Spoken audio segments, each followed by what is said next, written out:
that an audio clip? No, it was just me being all excited about this episode. Woo!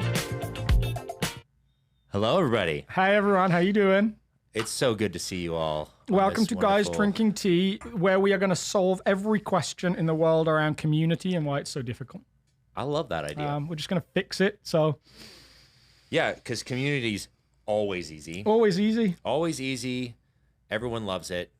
Why are we even wasting our time talking about? Because everybody knows how easy it is. People are not difficult. Never. We have a community in this church, 500 so people, and no one's ever difficult to handle or manage.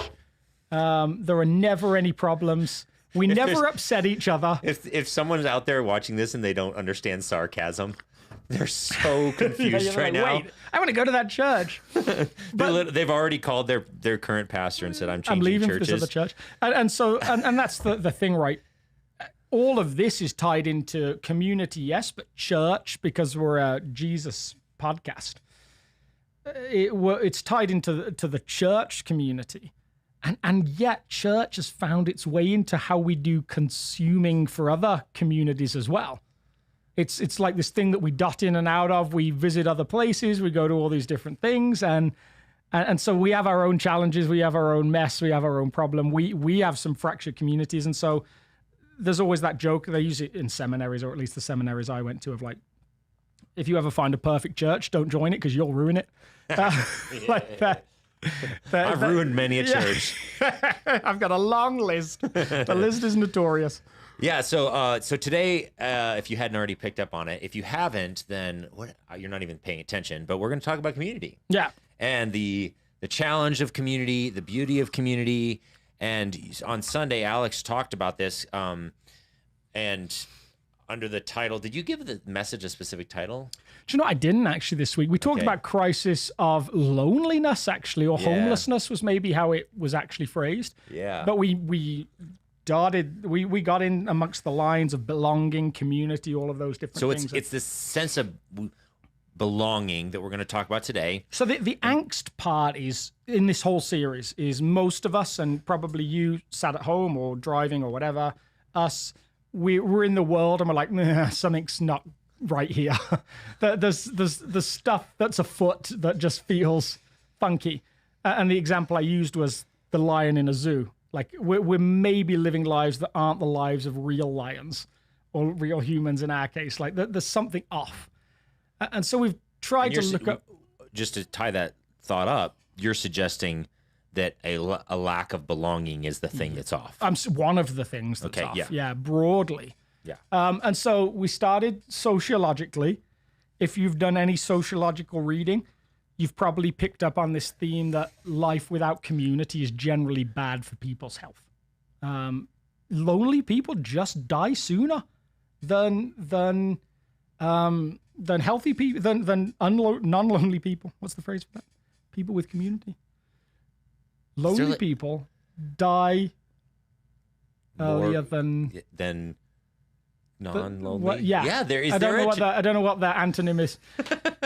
but it's just phrases. There's phrase antonyms. But that's like, I mean, that's a proverb somewhere, isn't it? I can't remember which one. Two are better than one. If one falls down into a pit, the other will help him back up. Like of course you die younger when you've got pits to fall into and nobody to help you back up. Yeah. So that is just a sociological fact. And we looked at this community that was fascinating to me, this tiny little town in Pennsylvania, Italian immigrants, lots of them first or second generation, and there's no heart disease. People die of old age. They're just in their 90s. They're just slowly just like, okay, done with this. 3 generations living in a home, conversations in the street and over fences. There was no, whoa, tea's on the loose. I've committed a party foul. I don't know what we do with that. I've never spilt tea before as an Englishman. I've just really, we don't spill tea. That's keep talking. I'm gonna go get a towel. I love it. I'm just gonna hold it and stand here. Yeah, Aaron spilt the tea. Alex did not spill the tea. So I'll just fill in for Aaron's incompetence. There is this connection between just having community and living a longer life and a healthier life in all of the ways that we might define health. So just sociologically, we just tapped into that for a little bit, and that goes again back to a well-known passage from Genesis. We're told God said it is not good for man to be alone, and so that's the Eve creation story. That's the connection of relationship and the family that comes from that. Loneliness, it seems, on all levels is a bad thing, and so I made a differential on Sunday between loneliness and aloneness, because if what you hear is you should never be lonely, and so you always have to be with people, that's pretty messed up. But you do need space alone, but you also need a community around you. Yeah, I think let's spend some time. Well, let's spend some time there. We've talked in recent weeks even about solitude and silence, and then about this. You spent a little bit of time in the message about that. So what's the difference between solitude and loneliness, and why is one actually a spiritual discipline that is recommended, and the other is literally detrimental to your soul, your spirit, and your body? Yeah, and it seems to be a question of wiring and how we're made up. We're made as a broad spectrum species. We are made to be beings that live in community, that need occasional moments of solitude to breathe. We are not people that are made to be alone and outside of community, who need occasional moments of community to live or exist or breathe. We're somewhere. Whoa! What? I can just hear the introverts out there saying, "Au contraire." Au contraire. I think we're made to have occasional moments of community, and the rest of it could be solitude, and that's a healthy balance. So What's I think the argument against that? I think that can move the spectrum, but I don't think it can take away the Genesis language of, yeah, you're not made to be alone. You're not made to be alone. Like that, there's a discomfort and maybe community is more challenging for some of us than others, but I'm just not sure that just simple "I'm always alone" or lonely is ever a good place. What do you think? I mean, what would your answer be to that? Because you're pretty extrovert too. I mean, I'm extreme extrovert. Yeah, so I used to be struggle more so than I have been in recent years. I think you can be an extrovert that's around people all the time and be extremely lonely. Yeah, there's a different kind of community. Involves a sense of, which you talked about, you started hinting at in the message. Community involves a kind of being with people that involves vulnerability, taking down of masks and stuff. And an extrovert can live their entire life and never experience that kind of community. Oh yeah, absolutely. I'm actually this is actually a struggle of mine. I'll just be vulnerable for a second. I'm actually pretty comfortable being, it's easy for me to be 1 inch deep with 1,000 people and no one knows me beyond 1 inch deep. That would be like easy for my natural wiring, but that isn't community. Yeah. Whereas my wife, who's an extreme introvert, she struggles to be like, I can be on a stage with a bunch of people in front of me and I kind of feel like a little bit of a community with them and relationship with this large crowd of people. That would terrify my wife. A large crowd of people is like not her jam, because she wants to go a mile deep with 3 people. And that's, and I think she's more onto it than I am if I never do the other. If I never go deep with anyone, is that community? That's a great question. So I tell us the answer in the comment section below. So I think, and I'm going to try and hold you to your original question. Okay, sorry. Because she's not saying she doesn't have community. If she's the typical introvert, she's still saying community is important. She is, but she's actually probably more accurately engaged in community than these are hypotheticals. If I didn't have anyone I was going super deep with, where I was genuinely pursuing a life of vulnerability with, then is that actually biblical community? No.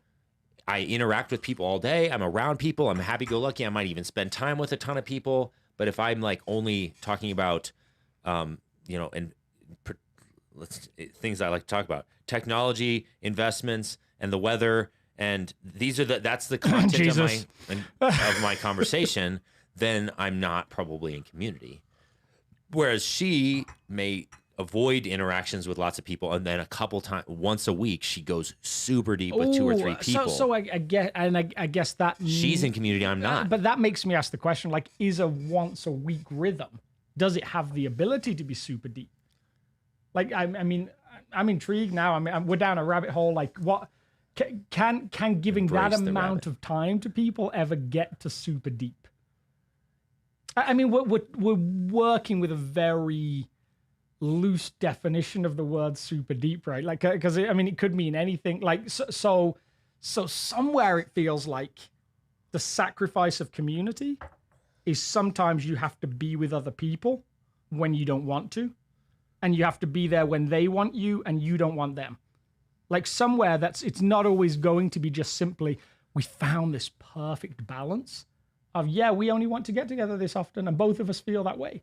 Because that's just not workable for most of the time. Like, isn't it true that in marriage you are choosing to surrender part of yourself and part of your preferences for that community? And then by a broad extension, in a family, in a church, you're actually doing the same? Yeah. So I mean, I guess my question is, what are the elements of true biblical community is what how we're do you getting guys at. know that your wife's relationships are deeper than yours? And this is a hypothetical. Okay. I do have some of those people in my life, but I didn't always. And there's been seasons where I haven't had that. But anyway, so I think vulnerability is a huge marker of biblical community. A measure of like, I'm going to let you see who I actually am versus the front that I give to others. And you're saying that maybe another marker of biblical community is the sacrificial nature of it, that yes. I covenant to it, I commit to it even when it's not always easy. And I would say another one is that you are in community with people who aren't just like you. It's diversity, okay. So vulnerability is where we started, and that's just the one I was proposing, and you're suggesting that there's these other two. Are there other elements? Like, if this isn't part of it, that's not what Jesus had in mind when he was advocating for community in the church and all these sorts of things. So sacrificial, as long as it extends to participating, being involved, seems to be what he argued for in his small community of 12. They're all involved in different ways. In the broader church, different people have different roles. Like, there's an involvement to sacrificial that I think is important. Diverse, it's certainly, he asks that it's diverse. Vulnerable, yes, we talked about that, like being able to take off the mask. And almost if you go to a community masked, you're not really there. It's almost like sending a what's that word for someone who's like a proxy, like, or whatever. Like, it's almost like you've hired someone to go in your place. Wow, yeah, you're just not really present. Someone else is present for you. And that, interestingly, I mean, that's so much social media, because we get to put online all the books we want people to think we've read, not the ones that we've actually read, and the movies we want people to think we've watched, and not the ones we actually like watching. Like, I love to have people pretend that I have watched all of these highbrow movies. I actually just watch You've Got Mail every week or whatever. Like, that's a temptation of social media, to pretend. You've Got Mail isn't highbrow? Yeah, it's got highbrow moments. It's got highbrow moments. So, that's going to be what splits our audience. They're just like, You've Got Mail. So I think that those terms could, almost everything that Jesus requires in community, it seems, could find a space under one of those umbrellas, or one of those buckets. Okay. Unless we're missing something. Well, again, we're kind of coming up with this. So what we're trying to do on the fly, wish us luck, is to come up with a coherent and a list of markers of healthy biblical community. And if it's missing some of these markers, it's not everything. The other question, the question I would like, is loyalty one of those things? Like what when we talked about consumer religion, is actually saying I'm going to stay even when it's difficult. Is that one of those things? I mean, you've talked about in terms of community, you've talked about people coming up to you and saying, I wish we sang more of these songs, but I'm staying anyway to fight for this community almost. And you're I would put love that under the umbrella of sacrifice that you already mentioned. Or maybe diversity. I mean, maybe it fits under that umbrella too. Yeah, let's talk about diversity. Why is that a priority as for you in the sense that you think that it's not as full, which is a different question. Do you need all of these in order for it to be biblical community, or is he like, at least you got a couple of them, let's work towards another one? You know what I mean? It's like, that's a whole different conversation. But you said diversity is one of the markers you would think of as what Jesus has in mind for the kind of community that's transformative and life-giving. Why is diversity one of them?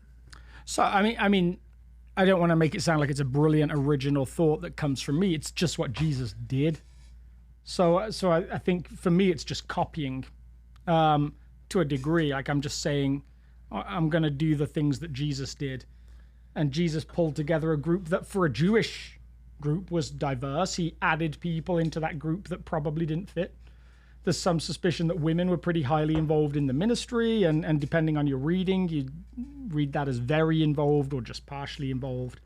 But there's a broader thing happening there than any other rabbi wandering around the first century Judea landscape. Does it need to be both racial diversity and socioeconomic and gender diversity? That's where it goes in the Acts community. So that was there, it seems, implication of what an extension of Jesus' community looked like. And Paul's language is, he's the one that's broken down the walls. He broke the middle wall of separation, specifically in his language, between Jew and Gentile. But I think by implication, between everyone. It seems like he's a God that breaks down walls and doesn't build them between people. Yeah. Not a political statement, by the way. So there's a thesis that you've proposed in the message and here, which I agree with, and I think most Christians like have an intuition to say yes, community is important. Like I think it's sort of almost in most Christian spaces, even for an introvert, to think, yeah, there's probably something there that is of the way of Jesus, but then. So let's just say that that's an assumption that most of the audience, like, okay, there might be introverts out there who might emphasize it differently or whatever. But most introverts I've actually found most of the introverts I know are really good people, with people just in smaller settings. Let us just say at this point, we never said introverts were bad people. Oh, absolutely not. Like that was never said. Never said. By either of us. No, not at all. And not, in fact, in many cases, they are better people. Yeah, that might be true. Yeah. If I look at the sampling in my own life. Certainly more honest people. I think, yes, I think most people would agree community is important. I actually think a challenge I've had from introverts at South is Sunday morning isn't a community experience. Like, is that real community, what we do on Sunday morning? And so if I find... What's your answer to them? So my answer is, interestingly, this is that... Because I would say I probably do broader relationships even than you. Like, I would say if you're an inch deep with 1,000 people, like I can do half an inch deep with 3,000 people. Like, I can really spread it out. That's fair. But I also do value very deep relationships at the right time and in the right place.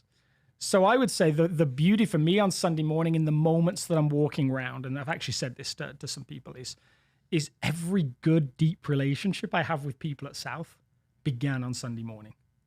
Like it began there. There was, it may have started with a brief conversation around some particular thing. I just had a fun conversation with a person that's pretty new to the community about...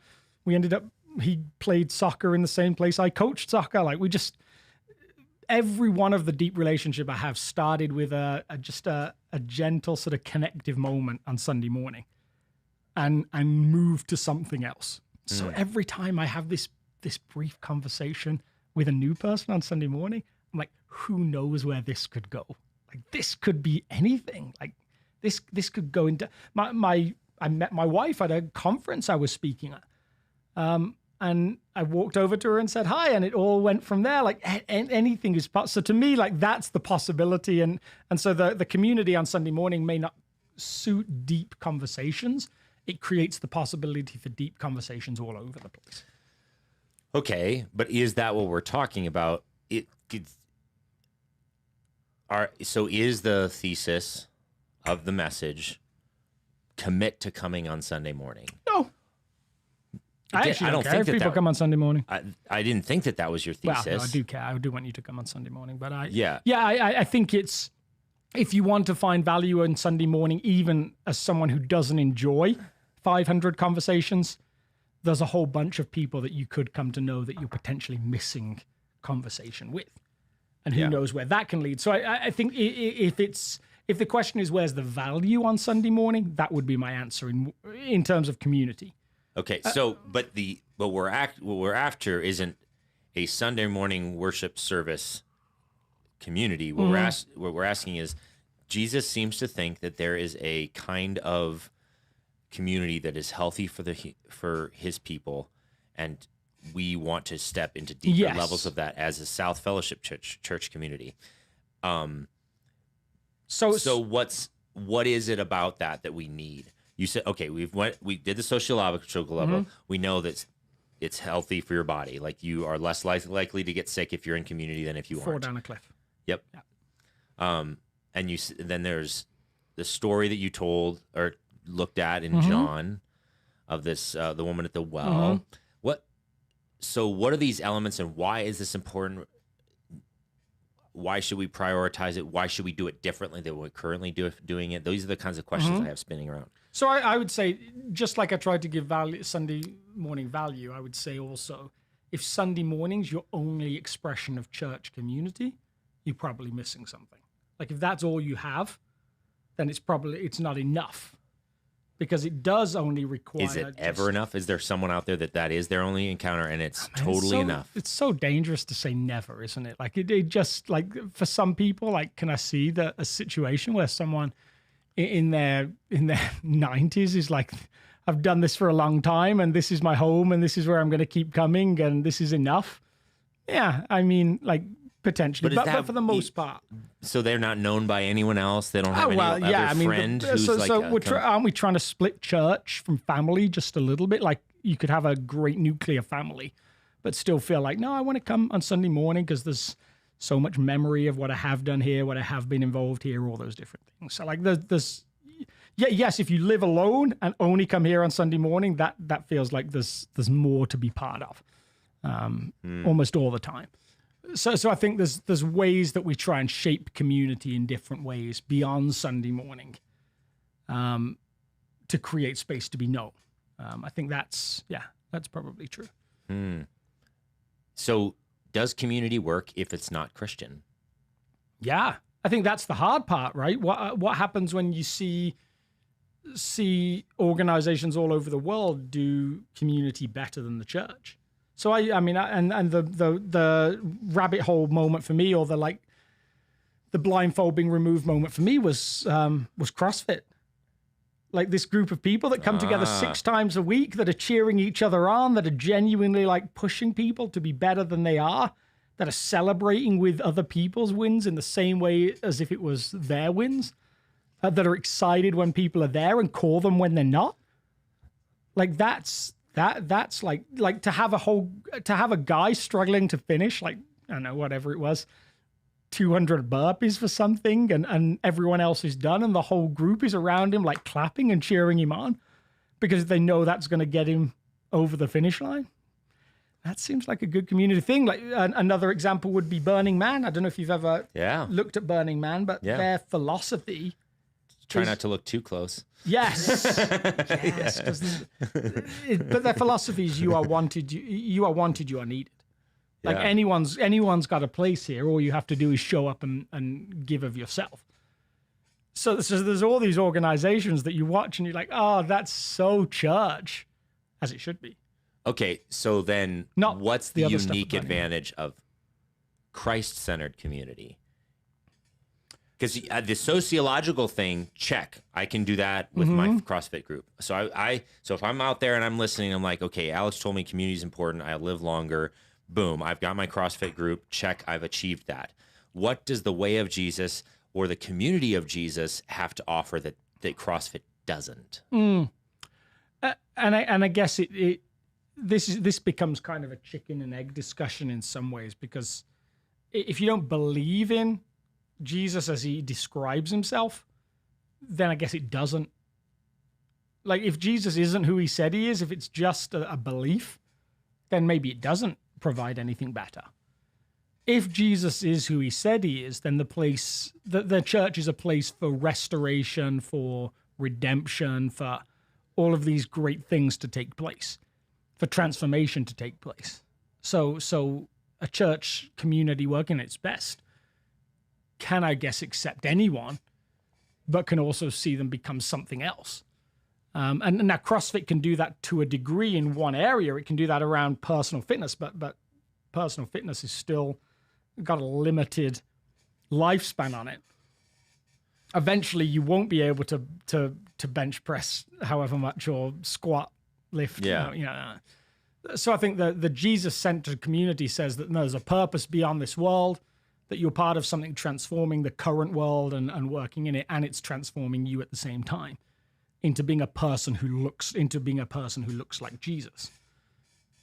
So I guess it requires believing that Jesus is distinct to believe that the church is distinct. Yeah, and I think maybe one of the challenges we have as followers of Jesus sometimes is the imago Dei, or the image of God in humanity, we want to say that the only way that that's ever going to show up in the world is if it's stamped by the church and it's defined explicitly as Christian. And I would venture to say that, like, the whole reason that the CrossFit thing works is very centered in the image of Christ, in the image of God, in those individuals who are participating in that community. Just because they happen to stumble across a Jesus-y kind of interaction with other human beings doesn't mean it's less something tied to the way of the kingdom. They may not be glorifying the kingdom, they may not be, but they've tapped into a way of existing that's in alignment with the kingdom of God in that space. And and that's actually them accidentally stumbling across something inside of the image of God in them. Yeah, it's a difficult one, isn't it? Because on one level, like, it sounds like we're just trying to claim stuff that's good. Like, we don't do that very well, but ideally we would, and therefore that's like Jesus.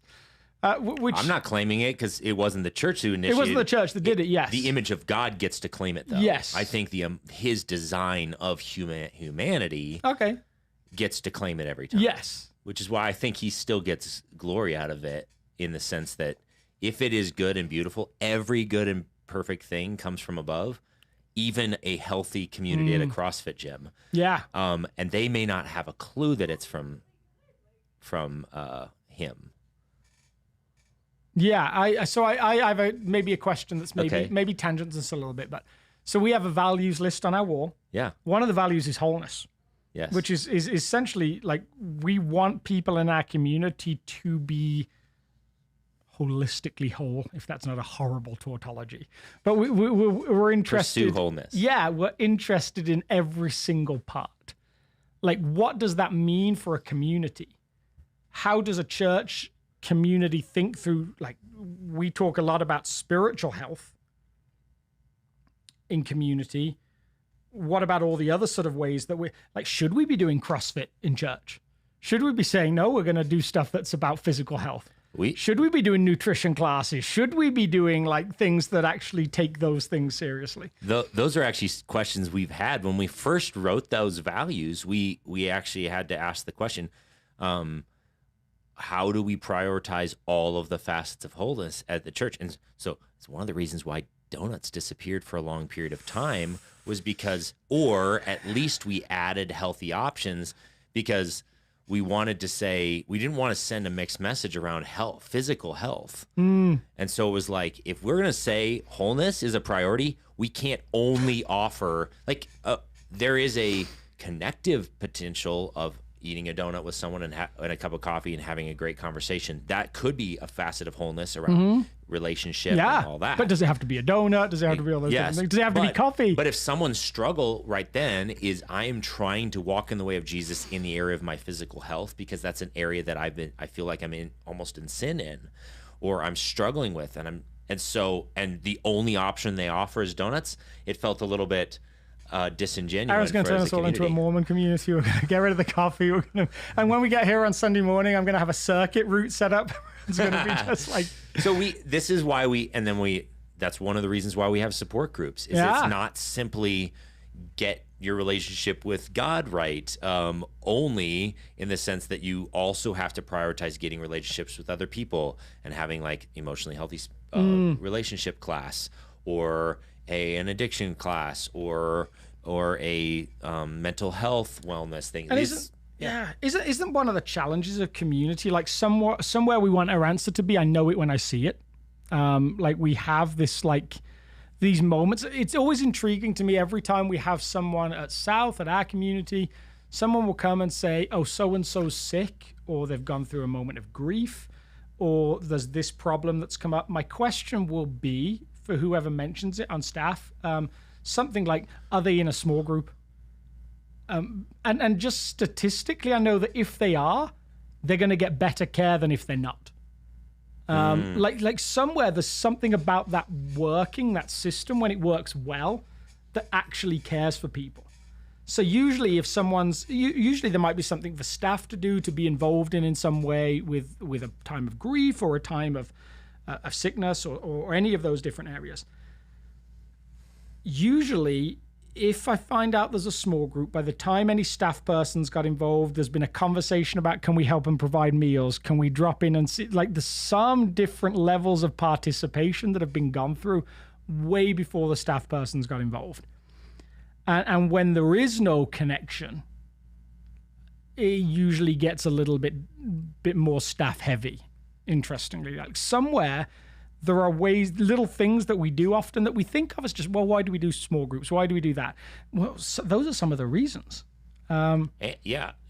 It's if your only connection is through a church staff person, then you're missing out on the potential of being cared for and the opportunity to care for others that it's just impossible for a church staff to handle unless the church is absolutely tiny. Yeah. In which case... And by tiny, we mean like 20 people. Yeah. I mean, like very tiny. Very tiny. Huh. So, anything else you want to say about this? Like, what's the advantage of uniquely Christian community that we're talking about? Why would someone choose that over their CrossFit group? Yeah. So, and whether we're ever talking about choosing it over it, but it has a different value. It's not just one or the other, right? I mean, you can do CrossFit, that's fine. You can find community in all these different sorts of places. Yeah. So, and this is such a Christian answer, so that bugs me a little bit in some ways. Like, isn't it just partly that the Jesus-centered community allows you to know Jesus better? And that's some of its big beauty and attraction.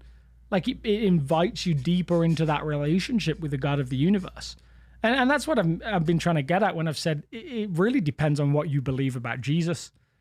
He had this value on community. The writers that followed him valued this gathering together in community. They say that in all sorts of different ways. Somewhere, in actual fact, following Jesus is not, we've used that language of, do you have a personal relationship with Jesus? And I just wonder how much of the rest of the world would be like, what do you mean by that? Yeah. Because we split very easily, individual and corporate. And yet for so much of the world, like we looked at that with a woman on the world, you can't just opt out of community life. Like in most cultures, and you've lived in some of these cultures, hermits are weirdos. Hermits are fringe. Hermits are not. There's something. The exception to the rule. That's the exception. In our culture, it's almost the opposite. Yeah. And so there is that corporate nature of following Jesus together that actually is, it can't be escaped. Like if you believe Jesus is who he says he is, discipleship is a journey of following him together, not just a journey of following him by yourself. Yeah, I agree. And so that answers, if I say, okay, what's the unique advantage of Christian community is that we're going to get to know Jesus better. That is the assumption of that is that getting to know Jesus better is going to be ultimately more satisfying and life-giving than not knowing him better. I guess. I mean, that's a difficult one too, because broadly speaking, like playing devil's advocate a little bit, like with yourself or with me, with someone. Who's the devil? I don't know. I'll be the devil. That's fine. Go for it. So at that level, it's not about, is it self-satisfying, or does it provide me with some kind of existential joy or something like that? Like that, at that point, it's what you're called to do. If you've decided you're following Jesus, like if he says that community is how you do that, then you're being obedient to a certain degree. And you may see obvious benefits of it, but you can make this argument that he just said, keep doing that, keep gathering together. So like that, I expect when he says that to see fringe benefits, if you like. But part of the challenge is it's like if you've got involved in this Jesus journey, he's like, yep, do that, gather together. So I think that taps into how I would answer the question. What the unique benefit of Christian community is that I think that there's actually a ton of the keys to unlocking the fullest potential of human existence are extremely counterintuitive.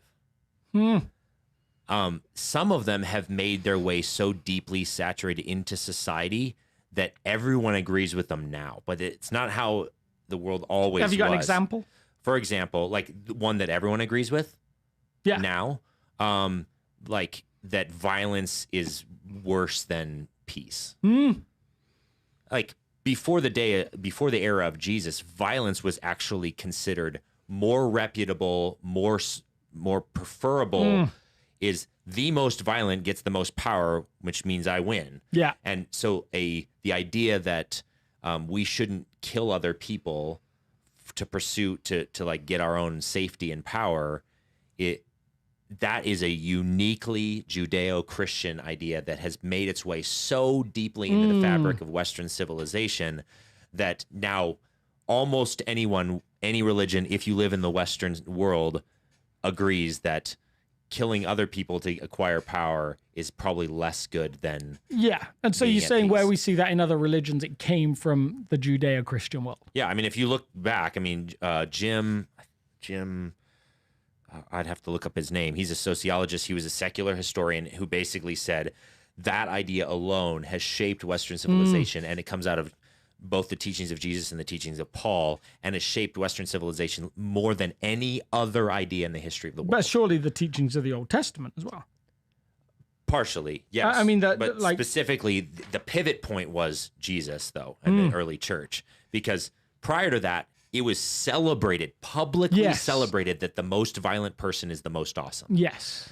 Warriors are the best. And the key is to just make sure you're on the same side as the violent person. And now, like, if we look at someone who's like belligerent, angry, and violent, we kind of look down on them, even as in the secular society. Yes. Yeah, it's very hard to picture the early church singing like Saul has killed his thousands, David has killed his tens of thousands. Like, yay for David. And that would have been a very common thing in the early and was in the Jewish church, in the Jewish world. Totally. So I think the unique advantage of being a follower of Jesus in community is it's a community that, because of the teachings of Jesus, both provide maximal acceptance because of the cross, and demand transformation in areas that is super counterintuitive, like the first shall be last. Consider others more important than yourself. I don't get to decide carte blanche that what I do with my sexuality is only my decision, always only my decision. So it's a community that is ultimately accepting and ultimately transformative and challenging. Whereas a non-Christian community, it may get the ultimately accepting thing, which I think is actually embedded in God's work in the world through his, anyway, but that's beside the point. They may get that part, but if you are doing a behavior that feels really good to you, are they going to have the foundation of the teachings of the kingdom of God to say, no, why don't we go this other way? That's super feels different than you expect it should. Does that make sense? It does. I mean, I'm still intrigued as to whether there aren't communities that push transformation in some way. I know, like, for example, CrossFit. Yeah. It'd be a transformative body thing. But then if you went to your CrossFit buddy, you guys get drinks afterwards or whatever, and you're talking about, hey, I'm just no longer really super satisfied in my marriage. I've met this other girl at my work, and I think maybe I should like divorce my wife and go have an affair with this other person. And his question is going to be, which of them does CrossFit? Yeah. And that's the one you should pick. Yeah. Or like, which one's going to make you happy? Yeah. But the teachings of Jesus, I think, would be a better guide to ultimate thriving. I think that divorce is one of the most, it's proven sociologically, is one of the most detrimental things to go through for a family system. Yes. And so both for the person who initiated it and the person who's left behind, even if it's like, I'm not saying that there's no reason that shouldn't happen. So don't hear me wrong, but it's a painful process. Even the best possible divorce situations. I've never talked to someone who was like, yeah, I loved it. Everything about it was awesome. Yeah.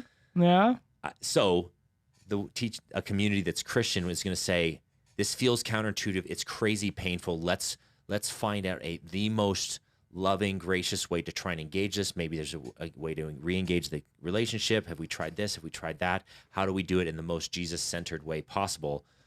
The CrossFit buddy's just going to be like, well, what's in it for you? Yeah. Pick that one. Yeah.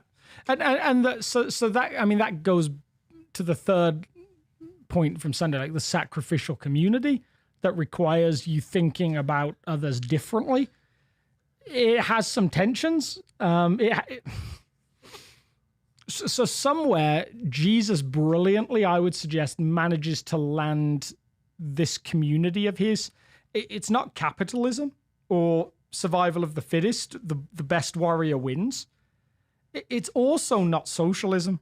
You only matter for you're just a cog in the machine. That's all your purpose is. It's just to give everything of yourself. Somewhere it's brilliantly both or neither, or something that's different to any of those things. I mean, it's probably the reason he's able to say things like, my kingdom is not of this world. His is a kingdom where the king can be on a cross, not on a throne. Yeah, but our intuition would never guide us to that. I wouldn't know. Because our intuition is either capitalism or But our intuition doesn't guide us towards socialism, to sacrifice anyway, does it? Other than on particular exceptions. Yeah. You sacrifice for your kids, maybe, or some maybe for your wife, maybe for your husband. Yes. I think that true, authentic sacrifice in our day-to-day is deeply rooted in Judeo-Christian thought that has shaped the entire society. But I also think that most sacrifice is selfish in general, which is, but that's a totally different conversation. So you're saying community doesn't even really work? It's just pretend? No, what I'm saying is it's the C.S. Lewis quote. Like, the problem is not that we desire too much, is that we desire too little. So the problem is not that we give up ourselves just for the sake of, the only reason you give up of yourself is because you think the alternative is of greater value. Self-sacrifice, according to the way of Jesus, is the key to accessing deeper meaning, purpose, and joy in life. So on a practical note, pulling this back around to practical, because I love the different philosophical. Totally. And we're almost what out of what time. do you do if you're someone who's you've kind of just said for whatever reason, I just don't want to do community right now? Like, is there a so we talked about the woman and the well. We would suggest, based on some good historical reading, she's probably an outcast in her community. It's probably why she's collecting water at the time she is, middle of the day, not early morning in the cool. She could theoretically also have just opted out herself and just said, no, everyone's talking about me. I'm just going to avoid the chatter. I'm going to go when there's no one to chatter. I'm just not going to do this. Whatever it is for us, there can be some real stuff that's happened that now we're like, ugh, community, church, yuck. Or there can be some stories. I used the word, which I only heard for the first time last week, accusicide. We create narratives that other people are saying, even if they're not. We've got all of these things that they're talking about me. It's very middle schoolish. Begins at middle school anyway. Like, if you're in those places, what do you do? Because the temptation is just to say, I'm going to go and find another community at best, or I'm just going to go and be by myself until it all fixes. Does that ever work? Gosh, I think the answer to that's difficult, because I think that the answer is a little bit dependent. Yeah. But the principle of finding some way to be in some sort of deep Jesus-centered community is the end game. That's the desire he has for you. That's what he longs for you, and for your good. But there may be a season that some stepping back makes some sense. There may be a season when changing church community makes some sense, and then there are other reasons why you should not, even if it's hard. So how do you navigate that? Yeah. Is that the next well, question? It kind of is. I mean, I would first say, How long is this podcast? I don't know. We got 5 more minutes. I would first say our whole understanding of, like, I'm just going to change church community is very modern. Totally. Even go back to Jesus' time, there's no conversation of, like, I feel like the synagogue at Capernaum might be a better fit for me than the one at Nazareth right now. Totally. That's just not in the language. It's actually one of the great travesties of the modern church. So the fact that we do recognize, I just go down the road because no one will know me there, no one will know the story there. That in itself is a weakness of how we do church, I think. Yeah. So I think that It's also a weakness of how we do marriage. It's also a weakness of how basically most of the Western civilization struggles with covenant. So somewhere community is a covenant commitment of some kind. And that's why when we do membership classes at South, I generally say that something like, this is a decision to stop shopping. Like, yes, could there be a scenario where you feel compelled to do something else? You're called to plant a church. You are called specifically to a different community, or stuff gets really messed up or unhealthy or unbiblical here, and there's a call to move, definitely. But is it just not really feeling it anymore, going to slide over to the next one and check that out? Because, it looked like this, or that it was small. Yeah. My number one win was it was small. Yeah. And now we grew, and it's no longer what it was. Yeah, so and that could be anything as ridiculous. The music or the preaching. Alex used to have more of a British accent when he started. Now it's sliding into this transatlantic, weird spot. I don't really love we had that all anymore. short-haired pastors, And and now we have everyone's all long-haired. long-haired pastors, and it's just a little bit too edgy for me. Yeah, so I think like that's almost always got some questions for me. Totally. And then I'm always intrigued. Almost everybody I know who slides away from a community for a season because they think it might be healing, or I just need some space, wants to come back at some point and finds it's more complicated to come back than they thought. Yep. So usually the conversation there is something like, oh yeah, but everybody's talking about me, or I can't possibly come back anymore. Too many things have happened, or there's too much water not under the bridge, or all those different things. And I actually grew up with a pastor who his way of dealing with that, he was very brusque. And when people would say everyone's talking about me, he would just look at them and say, most people don't even know you left. You're not that popular. Like, he was just like, if you think you're the subject of every hallway conversation in a church of hundreds of people, that's very naive. Yeah. But so maybe a little moment of vulnerability for me. And I guess the win behind sharing the story is I had a very wise pastor and counselor give me some advice on what to do in this situation. Because, and I shared this partially in a sermon I preached last year sometime or something like that on grief. There was a season here between just the void of leadership during the pastor search process and COVID, where I so much was changing at South, and my emotions were all wrapped up in people were leaving and new people were coming, and we didn't know who our leader was going to be. And then COVID happened, and I didn't have connection with, anyway, my emotions were off the charts. And as a result, I had serious questions about I don't know if I can stay. I don't know if I could stay. And I didn't know whether that was even an appropriate question to ask. Were these were real reasons? They were real pains. There were real people that I loved, and a lot of them left not related to South. It was just one of my close friends got a job in Seattle. Another close friend of mine had to go take care of his mom. Take care of his mom in Oklahoma. All these different things, and there's a ton of reasons, but it just hurt to see. And the place started to represent all the people who were no longer there. Yeah. And so I was like, if they're no longer here, I don't know if I'm in. It's almost like walking through a graveyard at that point, isn't it? It's like you see seats that people sat or houses they lived in, and you're like, oh yeah. Stories that we lived, prayers that we prayed, and that's dreams that we dreamed. On it. Yeah. And so that was some of what South started to feel like. And so I was like, is it appropriate for me to leave, or should I stay committed to this covenant that I feel called to this place and all these? And then I had a pastor, Kevin. He said, you know what? I've gone through that multiple times. He says, I recommend if you leave because God calls you to something. Generally speaking, God doesn't tend to call you to run away from something. Most of the time, if he chooses to change your location or your vocation, he calls you to something. And so when he says, Aaron, this is the thing, and I'm wanting you to go to do X, Y, Z, or to invest in this community, that's your freedom to go.